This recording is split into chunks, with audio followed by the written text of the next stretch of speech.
बिस्मिल्लाहिर्रहमानिर्रहीम। साथियों, मैं यहाँ हाकिम अली नारे जो अॼु साइंस जो हिकिड़ो टॉपिक फोटोसाइंथिसिस यानी रोशनाई तरकीब वारे अमल ते ॻाल्हाईंदासीं।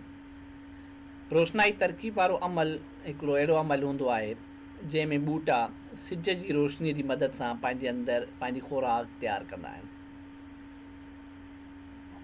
हीउ जेको फोटोसाइंथिसिस जो अमल आहे, इन में सभ खां पहिरियों पहाड़ जे ज़रिए ज़मीन मां पाणी ऐं मिनरल जा मालिक्यूल जेके आहिनि उहे ॿूटे जे हेठें हिसे खां थुड़ जे ज़रिए पन ताईं पहुचनि था पिया। पन ॿूटे जो उहो हिसो हूंदो आहे जेको सिज जी रोशनीअ खे जज़ब करे थो ऐं सिज जी रोशनीअ जे जज़ब करण सां उन जे अंदरि तवानाई पैदा करे थो। अहिड़े ई तरह सां जीअं सोलर प्लेटनि में अक्सर तव्हां ॾिठो हूंदो, सिज जी रोशनीअ सां उन जे अंदरि तवानाई यानी एनर्जी ठहे थी पई। पन जो हिसो ॿूटे जी थुड़ सां नंढड़ी हिकिड़ी डांडीअ जे ज़रिए ॻंढियल हूंदो आहे जंहिंखे पेट्रोल सॾे वेंदो आहे। ऐं पन जो जेको मथाशिरो आहे इहो घणे भाङे फैलियल इन जे करे हूंदो आहे त जीअं वधि में वधि रोशनीअ खे जज़ब करे ॿूटे जे अंदरि पहुचाए सघे। अचो पन जी अंदरी तफ़सील जे बारे में पढ़ूं। पन में मथे हिसे खां हेठें हिसे खां ॿ तह थींदा आहिनि, हिकु मथियूं तह ॿियो हेठियूं तह। ऐं मथे तह जे हेठां क्लोरोप्लास्ट यानी साई पिगमेंट मौजूदु हूंदी आहे। साई पिगमेंट जंहिंमें हिकिड़ो कीमियाई मादो क्लोरोफिल, जंहिंखे साओ मादो बि सॾियो वेंदो आहे, मौजूदु हूंदो आहे।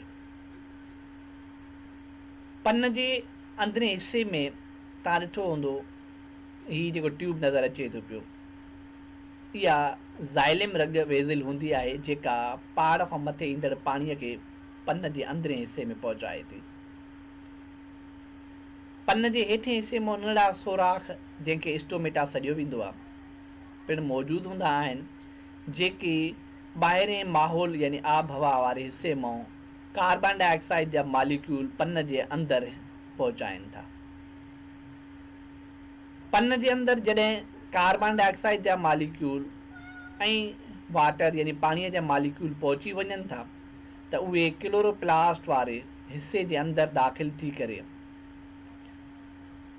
ग़िज़ाई मादे जे तयारु थियण में पंहिंजो अमल कंटिन्यू कनि था। जॾहिं कार्बन डाइऑक्साइड जा मालिक्यूल ऐं पाणी जा मालिक्यूल क्लोरोप्लास्ट जे अंदरि तमामु घणी तादाद में पहुचनि था त सिज जी रोशनी खे इस्तेमालु कंदे क्लोरोप्लास्ट उन्हनि कार्बन डाइऑक्साइड जे मालिक्यूल ऐं पाणीअ जे मालिक्यूल खे ॿियनि शयुनि में जेके ग्लूकोज ऐं ऑक्सीजन हूंदा आहिनि उन्हनि में तब्दील कनि था।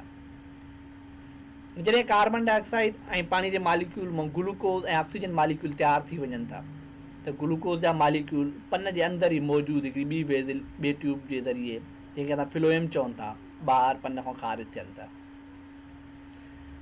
ऑक्सीजन जा मालिक्यूल जेके पन जे अंदरि हूंदा आहिनि उहे पन जे हेठें तह खां मौजूदु नंढनि सुराखनि जे ज़रिए ॿाहिरि आब हवा वारे हिसे में ख़ारिज थी वञनि था।